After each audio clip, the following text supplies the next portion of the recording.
let's discuss some of the measures, I guess, prescriptive energy conservation measures that you were just describing, Joseph, and how do buildings prepare for these changes?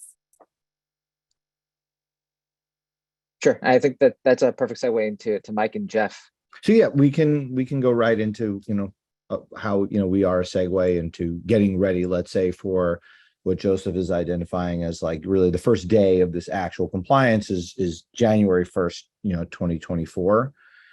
And, he had mentioned that, in a typical building, and we say a typical building, I just want to clarify, that's when you have some sort of central heat, meaning you have some sort of boiler room. 75% of your energy consumption is coming from, your heat and hot water. So if we can reduce that energy consumption, and we'll get into how we do that quickly, that's how you're going to make a meaningful impact in that energy grade. So what Mike and I do at Runwise is we assist in that process. And really, if we want to break it down in simplest terms, most buildings, when we walk into them in the winter, if it's 20 degrees outside, it can easily be 80 degrees inside the apartments. And we typically deal with that by either opening windows or closing radiators. Assuming if that makes sense to everybody, the reason for that is almost always your building is being controlled simply by the outside temperature. So your steam boiler is running or your hot water boiler is running. It doesn't know if your apartments are 80 degrees or 85 degrees or 70 degrees. So adding in indoor feedback that talks to that boiler that says, hey, it's warm enough upstairs, we don't need to run, is really what Runwise does. And then by skipping heating cycles or reducing runtime, we help you get a better energy grade and hopefully reduce or eliminate your potential fine for 2024 or 2030. Understood.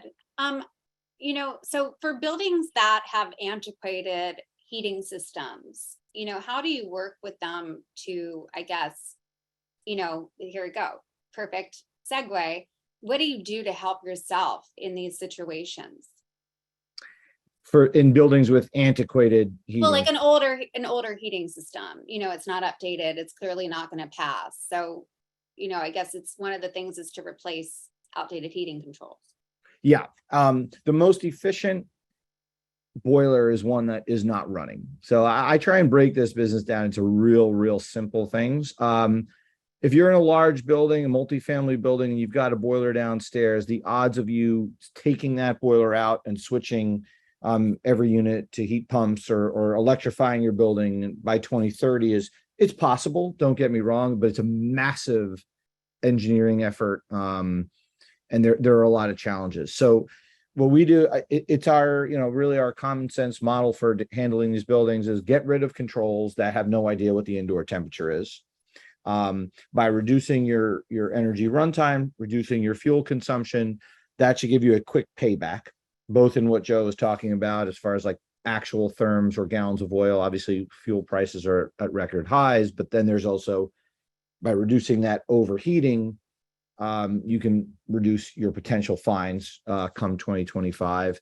And then there's some operational benefits. I think everybody hates when when they try and take a shower on Saturday morning or on a Friday night, it seems like the boiler, is kicked off and isn't working. A Runwise system lets you know the moment your boiler goes down. It lets you know if you have leaks in your system or any sort of boiler operational issues that could cause downtime. Understood. And are there other, some buildings don't have great reserves for doing these types of updates. I guess, Matt, this is a question for you. How do we work with buildings on identifying ways to make these types of updates so, they could work and be more efficient with communication? You mean in terms of financing the project? Yeah, exactly. Financing, are there grants? I believe Mike's going to touch upon it. So, the utilities as well as the state agencies, there are incentives that you can apply for. Mm-hmm. And I've seen Runwise run the incentive programs for the clients that they've worked in our portfolio, and the incentives are substantial. Great. So I guess you'll discuss that in a minute. Awesome. Yeah, this is a visual, and I will get into like the incentives because that is a big part of it. Most heating systems in New York have a control, very likely that looks like the one here on the left, manual dials, wires all over the place. These were really upgrades from boilers running 24/7 back really almost in like the 1930s when people would run boilers, have single pane windows and keep them open. They thought that was a safe way and a healthy way to run buildings. The technology since that time, really since the 30s, has only improved marginally just to turn boilers off when it's above 55 degrees. Beyond that, there really hasn't been much of a change. So that's what Runwise is. We're taking indoor feedback, we're talking to the boiler, and we're reducing that overheating, which is a critical part of climate mobilization. Got it. And so you can use that technology for both older and newer buildings alike, or? Yeah, you can use it for any building that has a boiler. If there's if a property has individual heat pump units with their own like compressor on the roof, that's not going to be a good fit for us.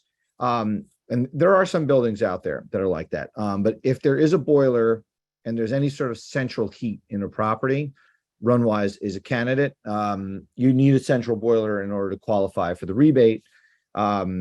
As far as rebates are concerned, if a building is in Con Edison or National Grid territory, typically, and if it's above 20 units, the utility will pay for 50 to 75% of the installation fee, just based on our track record. And the utilities themselves have their own sort of local law 97. They have goals that require them to reduce their gas output. And if you're ever curious, why would a utility fund something that reduces gas consumption if they sell you gas?